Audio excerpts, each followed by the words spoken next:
అందరికీ నమస్కారం. నా పేరు పొట్టి మల్లేష్ అంటారు. నేను చాలా సినిమాలో చేశాను. పొట్టి మల్లేష్. డైరెక్టర్ రామ్ కుమార్ అన్న నాకు ఎప్పటి నుంటో పరిచయాలు ఉన్నాయి. గణపతి బొప్ప మోరియా అనే సినిమా మామూలుగా హీరోలను బేస్ చేసుకుని స్టోరీలు రాస్తుంటారు. కానీ నాలాంటి వాళ్ళ మీద స్టోరీ రాసుకోవడం అంటే ఇది ఆశ్చర్యాత్మకమైన విషయమే. గణపతి బొప్ప మోరియా అంటే గణపతి అంటే ఒక మరుగుజ్జు వాడు, నేను ఒక మరుగుజ్జు. ఈ సినిమాకు మెయిన్గా లీడు నేనంటే అసలు నమ్మడానికి కూడా లేదు. కానీ గణపతి బొప్ప మోరియా అనేది ఖచ్చితంగా అందరు చూడాల్సింది. ఎంటర్టైన్మెంట్ బాగుంటుంది, మంచి సీన్స్ ఉన్నాయి, బాధపడేవి ఉన్నాయి. చూడడానికి అసలు అందరు చూడాల్సిందే గణపతి బొప్ప మోరియా. అన్నయ్య, అసలు గణపతి బొప్ప మోరియా అంటే ఏంటి?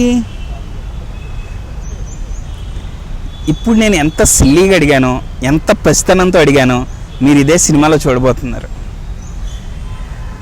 భలే ఛాన్స్లలో నన్ను పిల్లలు ప్రేమించారు, పెద్దోళ్ళేమో నన్ను చాలా ఇష్టపడ్డారు, కుర్రోళ్ళేమో చాలా సరదా పడ్డారు.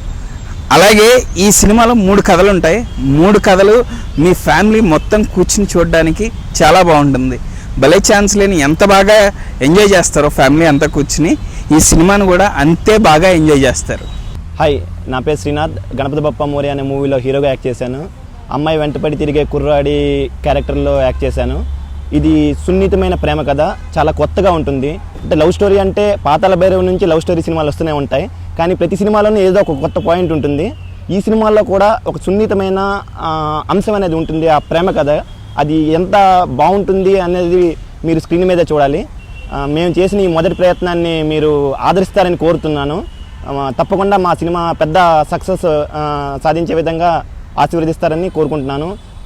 అందరూ చెప్పే విషయమే, మా సినిమాకు కూడా మేము చాలా కష్టపడ్డాం, శ్రమించాం. సో మా ఈ ప్రయత్నాన్ని మీరు అందరూ ఆశీర్వదిస్తారని మనస్ఫూర్తిగా కోరుకుంటున్నాను. Thank you. నమస్కారం అండి, నా పేరు రామ్ కుమార్. నేను గణపతి బొప్ప మోరియా సినిమా డైరెక్టర్ని. మా సినిమాని సెప్టెంబర్ 6వ తేదీ రిలీజ్ చేద్దామని ముందు ప్లాన్ చేసుకున్నాము. ఒక పెద్ద సినిమా పోస్ట్పోన్ అవడంతో మేము 5వ తేదీకి ప్రీపోన్ చేసుకున్నాము. ఈ సినిమాలో ముఖ్యంగా 3 కథలు ఉంటాయి. ఒక లవ్ స్టోరీ, ఒక యాస్పైరింగ్ డైరెక్టర్ స్టోరీ, ఒక అన్నదమ్ముల కథ. ఇది టోటల్ ఫ్యామిలీ ఎంటర్టైనర్. 5వ తేదీ రిలీజ్ అయ్యే ఈ సినిమాని మీరు అందరూ చూసి ఆదరిస్తారని కోరుకుంటున్నాను. నమస్కారం.